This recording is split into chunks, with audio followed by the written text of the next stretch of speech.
Today's a special day for me on the I Love New Mexico podcast because I get to talk to somebody whose work I not only admire, but I consider a friend. So today, our guest is Nocona Burgess, who is certainly a household name, I think, in New Mexico, certainly in Santa Fe. And before we begin, Nocona, I'm going to read a little bit of your bio. I can't imagine there aren't people who don't know your work already, but I want, before we begin our conversation, I want people to know who you are. How does that sound? Sounds good. Okay. Okay. So, for those of you who don't know Nocona, I'm reading directly from his website because it's so eloquent and it's so perfect. But Nocona Burgess presents strikingly modern depictions of indigenous men and women from various tribal nations of North America. His paintings mix careful research, firsthand knowledge, and raw passion. That's one of the best things about your paintings, Nocona. It says here that you explore the cultural context, life story, and identity of each sitter. You're a Correct. member of the Comanche Nation of Oklahoma, the son of a former tribal chief, and the great great grandson of one of the most revered Native American leaders, Chief Quanah Parker. Um, there's a lot more. Folks can find that on the website, but those are all really fascinating facts. But I'm curious to know, and you and I talked about this a little bit at Indian Market, how did painting and art become your personal passion? Well, I always kind of grew up around art. As in native families, there's always art around, whether you're considered an artist or not. I mean, like my dad's grandmother who raised him, my great grandmother, she was blind and she did beadwork. And so she was able to separate the colors with pill jars. So different size pill jars. And she would use like a cafeteria tray and put the different colors in each section. And so she could see it in her head and she made it. And I still have some medallions that she had made. And so she was a bead worker. My mom's mom was a quilt maker, always made like quilts. And she kind of got famous or notoriety from like her little Indian men and women quilts, where it's kind of like outlines of men with braids and women and like little dresses. So these little patterns on these quilts in Oklahoma. And then my grandfather um, was a painter. He was an artist. He was, and so he just kind of did paintings here and there.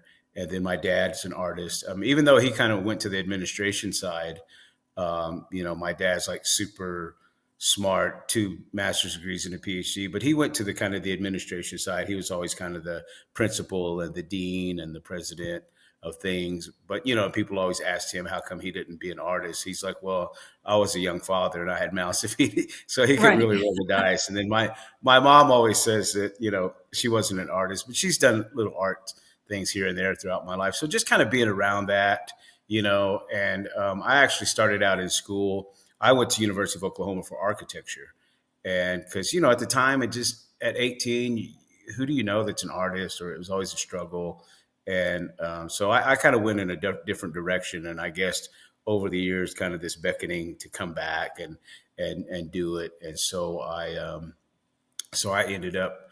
I took a short year at IAIA, but I kind of really developed my wings at University of New Mexico under Nick Abdullah there in painting. And then I ended up finishing a BFA at the University of Science and Arts in Oklahoma.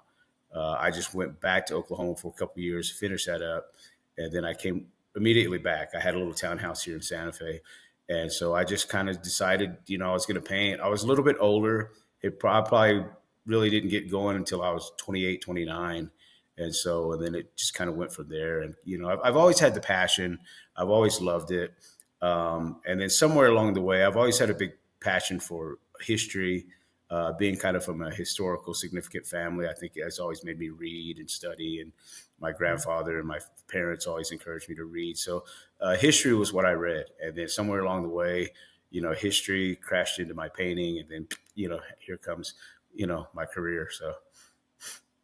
Well, and describe to somebody because we have a lot of listeners. We have listeners from around the world, and we're going to we will certainly provide links in this podcast right now in the notes in the show notes. There are links to Nocona's work, but It's your style is very specific. I mean, to Right. me, if I see a painting somewhere in town, I know that it's one of yours. So I'm curious how you personally describe your style. I mean, it's not abstract, it's not realism, but this great mix.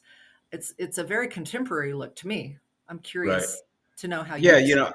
I use historical photographs as references, and these are real people. They're not stylized or kind of romanticized. These are real human beings with real stories. So that's my first step is I use, historical photographs and I paint them. But I use a lot of contemporary movement and style. And I think my architecture background influence is kind of the hard edges. Some people said this really kind of a graphic, look to them because they're really Yeah. tight. They're really sharp and then some people have said pop, but I don't really see a pop aspect of it. I think it's only because they don't really know kind of what it's all about. But it's kind of hard. I mean, I have degrees in art, but I can't to kind of give it like an ism or an ist is kind of like but but yeah, I mean, and it's not something I maybe consciously did. I didn't say, okay, I'm gonna separate myself and do this, and this. It's just something that kind of developed over the years, from influences from like T.C. Cannon and James Weeks and Nathan Olivares to John Nieto. It all kind of just, because as you're kind of growing and learning and kind of putting together your own visual language, you kind of pull from all these things, because it's kind of like, there was no Stevie Ray Vaughan without Albert King or Jimi Hendrix, or there's no Aerosmith without the Rolling Stones. So it's kind of some of that. It's just kind of picking from each, and then one day it's yours. And like you said, I really love the fact that people can see it and they know whose it is. I think that really happened to me in 2006. I was on the cover of the Santa Fean magazine, and it didn't have my name or anything. It just had the image, and everybody was like, "Oh, we knew exactly whose artwork that was." And it really felt good that I kind of pulled away from my influences. They're still there, and people still recognize it, and I don't hide from it. But it's kind of like, okay, this is me. This is my language. This is my visual language, and I think from then it's really kind of taken off. So Well, and your use of color is to me, certainly I'm not an artist nor am I an art critic, but you've done a really great job of using some surprising color that still looks like the earth and the sky. right, I'm, I, I I mean, I just don't know how to describe that, but Well, I for a little while I taught color theory. So we talked about breaking down colors and what colors really are. That really they're all just red, blue, yellow, black, and white. And so, but I really play with color. I remember when I first started, a lot of people always said, "Oh, you have great colors," and I thought, well, it's just something nice to say because maybe the paintings weren't great, but the colors were nice. But over the years, being in shows and showing with other artists and kind of seeing how my colors separate. Yeah, I understand that now because I love color. I love real life color, and a lot of times I'm not taking it straight out of the tube. I'm kind of toning it down with a little bit of neutral gray or some burnt umber, or like I use a lot of Payne's gray. I always say Payne's gray is my crack. I can't get enough of it. And so I kind of use colors to just kind of bring it down a notch, even though it's like an orange or a teal or something like that. I've always kind of just brought it down a notch a little bit. And it's kind of like tuning down your guitar and to just like a lower level. And so it kind of plays really well. And it's been successful. Like I said, I've gotten a lot of recognition about the color palette, and I just really mix. I mix a lot of colors. I experiment with a lot of colors, and I play with kind of color theories of like complementary colors, but then I'll add like a little gray into it or something like that. So I'm always messing around in there with colors, and sometimes I get stuck because I'll make a color and it's hard to kind of, if I need more of it, you got to kind of reverse engineer it and kind of make that color again. So sometimes I can get caught. So well, I want folks who are not familiar to understand what your history is. Tell our listeners who Quanah Parker was. I mean, uh, both my husband and I are huge history buffs, so that when I learned that you were a direct descendant, that was exciting to me. But I probably have somebody listening in Dubai who's like, oh, what's the big deal? right, I right, Yeah, right. let's hear about. I mean, Yeah, first there's the Comanche piece, and then there's the Quanah Parker piece. That's really right. fascinating. So, the Comanches were nomadic raiders. They kind of conquered the southern plains. They moved from Idaho down and, became Comanches when they got the horses here in New Mexico, because the word Comanche is Comanchia, and it's a Ute word that means those that fight us all the time. So about 1620, 1630, we got the Wait, horse. wait, wait. Say that again. Those who fight us all the time? Is that what Yeah, you yeah. said? So they, Okay. yeah, so they earned that name, and so with Comanchia, then the Spaniards got a hold of it, came Comanche, and so they, so they were hell raisers and raiders and conquerors, and all these kind of wonderful things, and so they pushed in through here, and so so they really kind of took over about 1700, and so you're talking from 1620 to probably 1880, they had a run, so 260-year run of being uh, the rulers of the Southern Plains, basically. So Quanah Parker was kind of the tail end of that, and his mom was a white captive. She was captured by the Comanches when she was 9. She was raised Comanche. She grew up to marry a Comanche chief named Nocona, who was Quanah's father, and she had 3 children.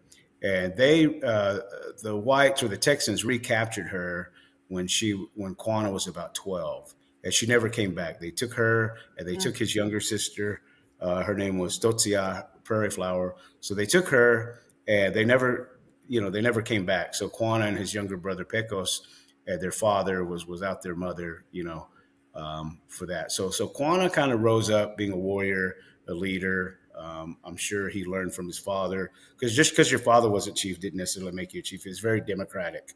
People followed you if you were going to provide, protect, and lead. And so Quanah was a warrior. Quanah was a chief. He fought against Texas. He fought against the United States. He was considered an enemy of the state. And then finally, after wars and all this stuff, the Comanche had to surrender to Fort Sill, Oklahoma, in about 1875 was the beginning, and they all kind of trickled in slowly. And so the Comanches didn't have one big chief, but once they kind of put everybody on the reservation and all the Comanches were together, his band of Comanches, the Quahada, had probably had the most. So even if they voted, they would probably elect him as chief. But the government kind of appointed him the overall chief. He was a very good leader, and he had vision of the future, and they probably liked him the best because he was half white. So that kind of helped politically. Yeah, But yeah. you know, but anyway, he was all Comanche. I mean, he didn't see himself as white. I mean, later on, he kind of knew and kind of used that to kind of gain some political favor. But he kind of let him in. He let him into education, ranching, and did all these things. And he was a judge, and so he did everything. I mean, he was a chief, he was a warrior, he was a diplomat. He fought for rights for Native people. He was in D.C. a lot, and so he kind of led a very interesting life. There's a few books about him. There's one very bad book called Empire of the Summer Moon. It's not such a great read, but I think I've read um, that. yeah, we're kind of at war with those guys. They're trying to make a movie out of it, um, but anyway, he just he had a fascinating life, and I felt like he really did a lot, for his people, and also, like I said, kind of lead and telling people, if you want us to live this life, this white man's life, well, then we need education, we need all these things, and so he went from being this kind of warrior against the United States to an advocate for this education and learning, and kind of leading us into the future. Well, what an advantage for the Comanches at that point in time, as opposed to perhaps the way it was done here. Like when the Indian school was created, and some of the local tribes and pueblos um, fell under that without an advocate like that. Am I correct? Is that Well, no, all tribes did. I mean, even there in Oklahoma, the Fort Sill Indian School, kids were getting taken away from their families and put into these boarding schools, and the Comanche didn't escape that. They all had to go at eventually some point. But in the beginning, it was meant well. I know they worked with the Quakers about having schools on the reservation in the beginning period, but at some point, really kind of after Quanah's time, well, even before, they were doing it in other places, but even after his time, they were removing children. The Comanches didn't escape that fate, and so their children were taken away from them and shipped off to, all over the place to, Pennsylvania. Some of them stayed there. at the Fort Sill Indian School, and so most of my family went to boarding schools, and so yeah, so they didn't escape that fate. So everybody kind of went through it. So it's just kind of the reality at the time. I'm fascinated. So was there ever a reunion of any sort with his mother and his sister? No, they both died. So they died. The mom just kind of gave up. The baby got sick. I'm not for sure what she had, if it was smallpox or cholera or something, but the baby got sick and she died. And then after that, they just weren't going to let her go. They just, to prove a point, they didn't want her back with the Comanches. And so she just kind of, after the baby died, she just kind of gave up. Some say she just starved herself to death, or she died of a broken heart. And so yeah, so shit, they never got back together. But he did, when she passed, at some point, he moved her grave back to Oklahoma with him. And then they're buried together in Fort Sill, Oklahoma, what they call the Chief's Mound. So actually, they moved together. So they moved her eventually, and my grandfather was actually part when they reburied Quanah next to his mom, back in the 50s. And so that was a good thing that happened then. So at least they're That's resting together. So that's the story somebody should tell in a movie. yeah, That's heartbreaking.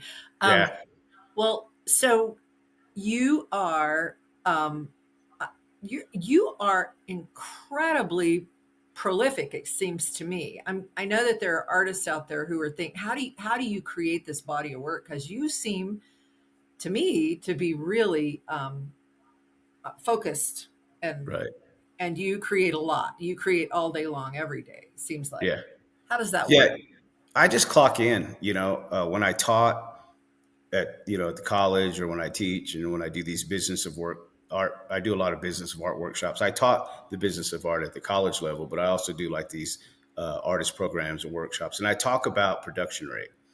I teach, like, you got to know your production rate. Can you carry a gallery? Can you carry two galleries? Can you carry three? Can you do four shows a year? Can you do one show a year? So you really have to know your production rate. You got to know how to clock in, and you do. And I use the philosophy. I believe it was Chuck Close. He said, "Amateurs wait for inspiration. The rest of us go to work every day," and it's true. Right. I kind of joke that when I'm going in for a root canal, I'm hoping that my dentist isn't waiting for inspiration; that he's just ready to clock in and go to work. So I do the same thing. There are some days where it's really work, and there's some days I'm just listening to great music and drinking some cokes and having a good time. But I just get in and work, and that's what you have to do. I mean, I've got a pretty good schedule. I get up, take my son to school in the morning, drop him off, and I kind of get back around the house about 8:30. Maybe get caffeinated, watch a little bit of news or read, and then I get in the studio and I'm in there, from 9 o'clock, and he doesn't get out of practice till 5:30. So there's some days I can just put in good long days. Days where he goes to jujitsu, he's gone till 8, so I can put in a good 12-hour day, and I really try to get my work in, and also make family time, because we have cross country and track and jujitsu and all that kind of stuff. But it's just you'd be surprised, and I tell artists that you'd be surprised when you just get in and work. You can get Oh, in right. Yeah. a lot of work in 8 hours and 9 hours, and if you're not kind of messing around, or you're not doing all this other stuff. And I have to remind family and friends too that it's I'm in the office. I'm at the office. So when the son says, "Hey, Dad, can you bring my shoes over because I forgot my track shoes?" You're like, I'm in the office. It's no different. I can take a lunch break, and then I have to remind people too that I work with, committees and stuff, that these are my office hours. And I really try to keep to it, stick to it. And that's just the trick. I just get in and work. And that's how I've always done it. And I work pretty quickly. I go straight to the canvas with the paintbrush. I mean, I've been doing it so long that I've kind of cut out some, things in the middle, some of the little drawing and all the little things like that. So it's just becoming more efficient, being a pro. And I think as the more you paint stuff like that, your efficiency increases. And so it's just a matter of clocking in and having really good efficiency. I've been reading again for about the 42nd time The War of Art by Stephen Pressfield. I don't know if you've ever read that, but he Oh, talks about how resistance is the biggest enemy of art, because and he's talking about writing and creating right. and all sorts of media, even creating business. And he said we have a million things in the world that can talk us out of sitting our ass in the chair. I'm sorry. Right. I'm sure you're not sitting down all the time, but it's really the the commitment and the time. And I know that's how it is for me. If I don't have an hour carved out every morning where I write and I create something, then I can't. It's not a matter of motivation. It's a matter of just carving out the time and doing it. And you Right. do it. You're a professional. You do it all day, every day. And Right. um, I think that's you. You're doing a podcast now, aren't you, for artists that's somewhat about the business of art? It's a radio show at KSFR, but it's also kind of a podcast. They'll record it and people can listen to it whenever they want. Yeah, it's called The Business of Art, and I bring in a lot of artists, actors, poets, and we just kind of talk about the business side. You know, how did you get here? What made you decide to do this? What made you take the leap? What are some of the things that propelled your career? Ups and downs, the business side of it, and not necessarily the art so much. You know, what you're writing about, what you're Right. painting about, but all the other stuff. Because the premise of the show is like, you know, people come to the reading, the poetry reading, and you're in your nice clothes and you're reading the finished product, or you're at the gallery on Friday night and you're dressed in your nice clothes and the finished product is on the wall. But what about all the other stuff that it takes um, um, to get to that point? You know, just even the years ahead. You know, what did it take? Well, you know, some of the good galleries and bad galleries and great shows and bad shows, and oh, I almost quit, and or I was a graphic designer for 25 years and I walked away from it to be a fine art painter. You know, so it's kind of all the other stuff. It's kind of pulling back the curtain so people can kind of see, you know, what it takes to kind of get to that end result. And people really like it. I mean, I've gotten a lot of great emails at Indie Market. My son was laughing because a lot of people recognize me from the show. You know, they Oh, saw my name and they're like, "Oh, we listened to your show." And artists like it because it's artist to artist. You know, and so a lot of people like the fact that it's one artist asking another artist, and they love kind of the great questions and just some of the conversations. So, like for tonight, I have an artist. You know, she's just kind of new in the game. She's having a hard time. She just got in a gallery, and then the gallery's closing, and so, you know, so it's kind of just the ups and downs. So we're going to kind of talk about where she's at in her career and all those types of things. And I've talked to artists, you know, just yeah, you know, famous artists that have been on the show and talked about their careers and the ups and downs. So yeah, so it's a fun show, and I learn a lot. You know, I had a poet on one time, and I'm like, you know, how do you make money being a poet? And she explained it, and it was like, oh wow, you know, and so it's kind of cool for me to kind of learn and understand how these things work. and you, what are you do? What's next? I know you are. Are you headed to Houston for a show? Is that Yeah, what's? yeah. I just spent 8 days in Wyoming at a show up there. It's a Western art and design exhibition, which was okay. It was I don't think it was run very well. But my goal was to get up there and land a gallery representation, and I did. So I got picked up by Mountain Trails Gallery, and they're out of Jackson Hole, Bozeman, and Park City, Utah, which is nice Wow. because those are all places I'm not in. And so yeah, so it was good in that aspect that I got business done. And yes, I'm working with the Bryan Museum out of Galveston, but they're having a big fundraiser shindig art auction in Houston. And so we donate paintings, and it's a 70-30 split. And then, you know, and those things help you cultivate more collectors. So they see you. I'm always kind of the guest. Uh, I'm the ticket, I guess. So people come and I lecture about Comanches in Texas and Quanah Parker and all that good stuff. And then we have an art auction. So yeah, so those things are nice because it helps the museum. And then you know, I make a little bit of money and kind of spread the word, spread the gospel, and go from there. And yeah, so I have a full schedule. And how we'll post a link to that event, just so that folks, if they're in that neck of the woods, they can find you.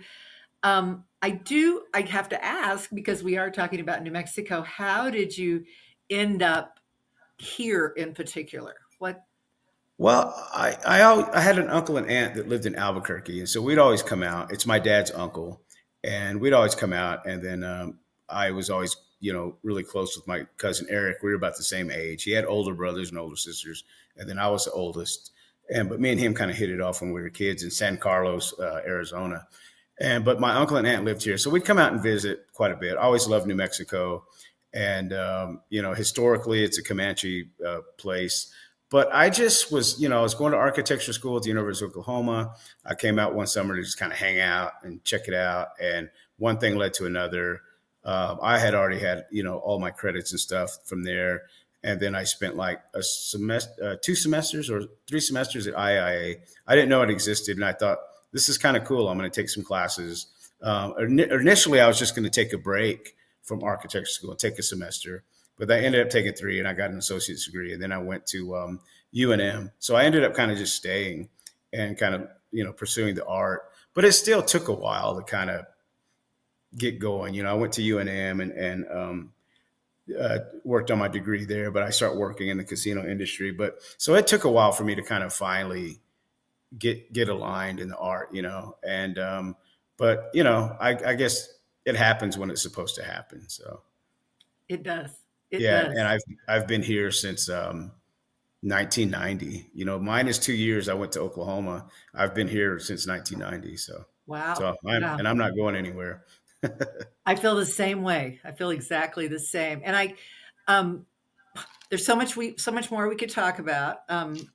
But I know we've used up a lot of your time. You got to get to work in like a minute. So, Yeah, and I do too. But Nocona, thank you so much for being here. I wanted to talk more about I mean, I know you use historical figures, but your animals are amazing. I'm just going to tell folks to go to your website, take a look at the work, and then follow this guy who I really admire, who's doing great work and also giving a lot back to his community. So thank you, yeah, Nocona.